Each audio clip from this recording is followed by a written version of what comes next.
कमाल नहीं। राम राम सा। जय माता दी। मैं आप सबका दोस्त जीतू बन्ना। तो सॉरी, वीडियो रोज़ नहीं डाल पा रहा हूँ। एक्चुअली कैसा ना, शेड्यूल इतना वो हो रहा है कि मैं रोज़ वीडियो डालने का टाइम ही नहीं मिल पा रहा। मैं शूट कर रहा हूँ जिम में कि क्या क्या वर्कआउट करना है, लेकिन घर आके फिर बाद में मील बनाना पड़ता है। ऑफिस रहता हूँ, ऑफिस से बाद में वर्कआउट करो, वर्कआउट करने घर जाओ, घर जाके मील बनाओ, तो डिफ़िकल्ट हो जाता है थोड़ा। तो इसलिए मैं वीडियो रोज़ नहीं डाल पा रहा। तो मैंने शूट करके रखा हुआ है, तो आज मैं वीडियो, जो आज की वीडियो थोड़ी लंबी होगी, जिसमें हम डे 5, डे 6 और डे 7 की बात करेंगे। डे 5 पे मैंने किया था शोल्डर और चेस्ट, जिसमें मतलब प्राइमरी मेरा फोकस शोल्डर पे था और चेस्ट के बस खाली 2 वेरिएशन मारे थे। फिर डे 6 पे मैंने लेग्स मारा है और डे 7 मेरा रेस्ट डे था। कल मंडे था और मंडे यूजुअली मतलब श्रावण चल रहा है, तो आप सबको पता है कि मंडे को शिव जी का दिन होता है। तो मैं श्रावण के दिन मतलब मंडे को मैं फास्ट कर रहा हूँ, तो इसलिए मंडे को मैंने रेस्ट डे रखा है और वीक में एक दिन और रेस्ट डे रखा हो। तो टोटल मैं 5 दिन वर्कआउट कर रहा हूँ और 2 दिन रेस्ट ले रहा हूँ। और मंडे को फास्ट भी होता है, तो कुछ खाता नहीं हो तो फिर बाद में बॉडी को मैं ज़्यादा लोड नहीं देता। तो इट्स बेटर कि एक दिन का रेस्ट ले लो, और जितना बॉडी को रेस्ट देंगे बॉडी उतना ग्रो करती है। तो डे 5 पे हमने शोल्डर और चेस्ट किया है, डे 6 पे लेग्स किया है और डे 7 रेस्ट है। तो ये होता है अपना डे 1 वीक 1 पूरा हो जाता है। तो ऐसे ही मतलब हर वीक मतलब मैं अपने प्रोग्राम भी चेंज करते रहूँगा, मतलब शेड्यूल भी चेंज करता रहूँगा, एक्सरसाइज भी चेंज करता रहूँगा। और मील में भी मतलब जैसे मतलब थोड़ा बहुत चीज़ करके, जैसे ये वीक मैंने राइस खा लिया ज़्यादा, तो नेक्स्ट वीक मतलब राइस तो खाऊंगा ही खाऊंगा, लेकिन अल्टरनेट कुछ और जिसमें कार्ब ज़्यादा हो तो वो ऐड कर लूँगा मैं। तो वैसे तो ये वीक में जो डाइट करने वाला हूँ उसका भी मैं साथ ही साथ मैं आपको स्क्रीनशॉट डाल दूंगा कि मतलब ये वीक मैंने क्या डाइट लिया है पूरा वीक। और जो मैं डाइट लेता हूँ वो मेरा डे 1 से लेकर डे 7 तक सेम ही रहता है, मैं चेंज नहीं करता। तो फर्स्ट जैसे कि डे 5 है, तो डे 5 पे मैंने सबसे पहले किया था शोल्डर प्रेस के 4 सेट। मैं बताना भूल गया, जो भी वर्कआउट करता हूँ उसके मिनिमम मैं 4 सेट लेता ही हूँ। 4 से ज़्यादा भी कभी कभी ले लेता हूँ, डिपेंड करता है कि मेरे मूड के ऊपर और मतलब मेरे में कितनी स्ट्रेंथ बाकी है, अगर मैं अपने आप को मैं पुश कर पाता हूँ कि नहीं कर पाता। तो सबसे पहले मैंने लिया था शोल्डर प्रेस, उसके बाद में मैंने लिया था साइड रेस। शोल्डर प्रेस में मतलब जो डंबल प्रेस बोलते हैं उस पर लिया था। फिर सेकेंड लिया था साइड रेस। थर्ड एक्सरसाइज मैंने ली थी मिलिट्री प्रेस, जो बाहर पे हम प्रेस करते हैं, वो मिलिट्री प्रेस लिया था। फिर फोर्थ मैंने लिया था फ्रंट एक्सटेंशन, जो फ्रंट मतलब शोल्डर के लिए लेते हैं, वो मैंने इस बार मशीन पे लिया था। आप नॉर्मल बार पे भी ले सकते हो, डंबल पे भी ले सकते हो। और फिर लास्ट मेरी रेड बेल्ट के लिए मैंने लिया था फेस पुल। तो फेस पुल मैंने लिया था। तो नॉर्मली इसमें मतलब आपके सारे शोल्डर के पार्ट वर्कआउट हो जाते हैं। जैसे फ्रंट प्रेस मारोगे, मिलिट्री प्रेस मारोगे तो वो आपके फ्रंट शोल्डर के लिए होता है, साइड रेस मारोगे तो आपके साइड रेस के लिए होता है, और फेस पुल मारोगे तो आपके रेडियल के लिए होता है। तो जैसे आप सबको पता है कि शोल्डर में 3 पार्ट होते हैं, तो इसमें तीनों वर्कआउट हो गए थे। फिर इसके बाद जो चेस्ट था, तो चेस्ट में मैंने फ्लैट प्रेस लिया था, क्योंकि जिसमें मैंने चेस्ट को कम मतलब चेस्ट को प्राइमरी वर्कआउट किया था। जब मैंने चेस्ट का प्राइमरी वर्कआउट किया था तो उसमें मैंने फ्लैट नहीं लिया था, तो इस बार मैंने फ्लैट बेंच प्रेस मारा है। और इसके साथ में मैंने लिया है पैक डेक। तो आप चाहिए तो पैक डेक के बदले आप डंबल फ्लाई भी ले सकते हो, वो भी एक अल्टरनेट ऑप्शन है। तो लेकिन सबके आपको 4 सेट तो मिनिमम मारने ही मारने हैं। 4 सेट में नॉर्मली मैं 4 सेट मारता हूँ हर एक्सरसाइज का, और रैप रेंज रखता हूँ 10 से 12 या 8 से 12, क्योंकि अब मैं गेनिंग पे हूँ। और गेनिंग पे जैसे कि आपको मतलब पता होगा कि जितना आप हैवी लिफ्ट करोगे उतना मसल में कॉन्ट्रैक्शन बढ़ता है, तो वहाँ पे ब्लड फ्लो ज़्यादा होता है, और ब्लड फ्लो ज़्यादा होता है तो अपने आप वो बॉडी पार्ट ग्रो करता है। तो जिस भी बॉडी पार्ट में आपका ब्लड फ्लो ज़्यादा होगा तो वो बॉडी पार्ट ग्रो करेगी। तो ये नॉर्मली मतलब मेरा वर्कआउट का तरीका होता है। तो जिसमें मैं 4 सेट तो मारता ही मारता हूँ। डिपेंड करता है कि मतलब अगर बॉडी साथ दे रही है या मेरे को लगता है कि नहीं मैं मतलब थोड़ा वेट और पुश कर सकता हूँ, तो मैं पुश कर लेता हूँ मैं। तो बेंच में मैंने फ्लैट लिया है और पैक डेक लिया है। फिर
बेसिक्स पे जैसे कि आपको पता हो कि लेग्स ट्रेन करना बहुत इंपॉर्टेंट है, बहुत मतलब बहुत ज़्यादा इंपॉर्टेंट है, क्योंकि अगर आपका बेस ही मतलब स्ट्रॉन्ग नहीं होगा तो आपकी अपर बॉडी आपको संभाल मतलब आपकी अपर बॉडी आपका लेग संभाल ही नहीं पाएगा।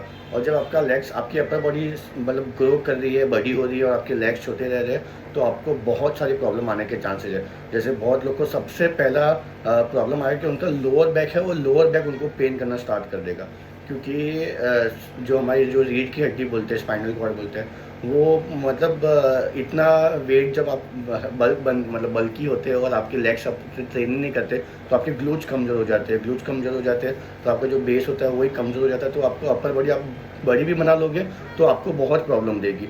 आप बेंट ओवर रो बोल लो या फिर बाद में जब आप डेडलिफ्ट कर रहे हो तब आपको आपका लोअर बैक पे इंजरी होने के बहुत चांसेस है। तो बेटर है कि लेग्स आप अगर 2 हफ्ते में 2 बार नहीं मार रहे तो एक बार तो आपको मारना ही मारना है। और नॉर्मली मतलब मैं 2 बार ट्रेन करता हूँ। जब मैं अभी थोड़ा सा मतलब ये वीक में मैं इस बार ये वीक में मैंने एक ही बार मारा है, लेकिन अभी आने वाले वीक में मैं 2 बार मारूंगा। जब फर्स्ट डे मारूंगा तो उस दिन मैं क्वाड्स को फोकस करके सारी एक्सरसाइज करूँगा, और जब सेकेंड डे मारूंगा तो उस दिन मेरा फोकस होगा हैमस्ट्रिंग और ग्लूट्स पे। तो उसी हिसाब से मतलब मैं अपनी एक्सरसाइज भी चूज़ करता हूँ और सबके 4 से 5 सेट मारता हूँ। तो लेग्स में सबसे पहले हम नॉर्मल स्क्वाट्स से स्टार्ट करेंगे। स्क्वाट्स जो होती है वो बेसिक और सबसे बेस्ट एक्सरसाइज होती है। आप मतलब बाकी चीज़ें नहीं भी मारोगे तो चलेगा, लेकिन आपको स्क्वाट्स मारना ही मारना है। और स्क्वाट्स में भी मतलब 3-4 वेरिएशन होते हैं। जैसे क्लोज ग्रिप हो जाता है, तो क्लोज ग्रिप लेते हो तो वो आपके क्वाड्स पे फोकस करता है। थोड़ा वाइड ग्रिप लेते हो सुमो टाइप में तो वो आपकी हैमस्ट्रिंग और ग्लूट्स को फोकस करता है। तो स्टार्टिंग में आपको नॉर्मल जो आपके शोल्डर लेवल के उस पर स्टैंड पे ही खड़े रहना है और स्क्वाट्स करने हैं। तो ये स्क्वाट्स फर्स्ट एक्सरसाइज मेरी थी। फिर बाद में सेकंड मैंने लिया था ये क्या बोलते हैं, वो मशीन को क्या बोलते हैं यार, भूल गया, याद नहीं आ रहा नाम, हैक स्क्वाट। तो सेकंड एक्सरसाइज मेरी थी हैक स्क्वाट थी। तो हैक स्क्वाट में भी मतलब सेम मैंने ग्रिप नैरो रखा था थोड़ा, ताकि मैं मेरे क्वाड्स पे ज़्यादा फोकस कर सकूं। तो उसमें भी 2 वेरिएशन है। हैक स्क्वाट में भी 2 है। अगर आप फ्रंट फेस करके मार रहे हो तो वो आपके क्वाड्स के लिए होती है। आप रिवर्स फेस कर मतलब फेस जब मशीन की तरफ करके आप मारते हो तो उसमें आपके हैमस्ट्रिंग और आपका ग्लूट्स इंक्लूड होता है। फिर थर्ड एक्सरसाइज थी मेरी लेग प्रेस। लेग प्रेस भी मतलब बहुत इंपॉर्टेंट है, और उसमें भी मतलब पाँव की पोजीशन होती है, वो अलग अलग तरह के पाँव की पोजीशन होती है। मतलब आप डिपेंड करता है कि मतलब आप क्लोज ग्रिप पाँव रख रहे हो तो क्वाड्स पे फोकस करेगा, थोड़ा वाइड ग्रिप रख रहे हो अपने टो का पोजीशन तो वो आपके ओवरऑल लेग्स पे पूरा फोकस करेगा। और अगर आप थोड़ा सा मतलब ऊपर की तरफ अपने पाँव रखते हो तो वो आपके हैमस्ट्रिंग और ग्लूट्स उसमें इंक्लूड हो जाते हैं। तो डिपेंड करता है कि आप आपका लेग प्रेस कैसे मार रहे हो। फिर फोर्थ मेरी एक्सरसाइज थी लंजेस। लंजेस ये आपको वीडियो में शायद दिखेगा नहीं लंजेस, क्योंकि मैं लंजेस का वीडियो निकालना भूल गया था, लेकिन आपको लंजेस भी ऐड करना है क्योंकि इस बार मेरा मेन फोकस था क्वाड्स पे। तो क्वाड्स पे भी जब आप क्वाड्स का वर्कआउट करते हो तो लंजेस भी बहुत इंपॉर्टेंट हो जाता है उसमें। और लंजेस में भी मतलब 2 टाइप, जब आप बैठ के खड़े होते हो सीधा, जब सीधे जाके सीधे आते हो तो वो आपके क्वाड्स पे फोकस करता है, लेकिन आप जब बॉडी वेट थोड़ा आगे की तरफ रखते हो और नीचे बैठ के खड़े होते हो तो उसमें आपके हैमस्ट्रिंग और ग्लूट्स ज़्यादा इन्वॉल्व होते हैं। तो अगर आपको क्वाड्स फोकस करना है तो आपको स्ट्रेट जाना है, स्ट्रेट उठना है। तो ये मेरी फोर्थ एक्सरसाइज थी। फिफ्थ थी लेग एक्सटेंशन, और सिक्स्थ थी मेरी लेग कर्ल। जो लेग कर्ल होता है वो नॉर्मली इसके लिए होता है, आपके हैमस्ट्रिंग के लिए होता है। तो ये मेरा मोटा मोटी लेग्स का वर्कआउट था। और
7 डे मैं नॉर्मली रेस्ट था, मतलब कल श्रावण था, श्रावण का सोमवार था, तो कल मेरा फास्ट था, तो कल मैंने कुछ नहीं किया, कुछ नहीं, कल पूरा दिन बस सिर्फ रेस्ट किया। लेकिन हाँ, जब भी मतलब आप रेस्ट भी कर रहे हो, जैसे मेरा तो फास्ट था तो इसलिए मैंने खाना नहीं खाया, लेकिन अगर आप जिस दिन आपका रेस्ट डे भी होगा तो उस दिन भी आपको कुछ भी चीट मील नहीं लेना है।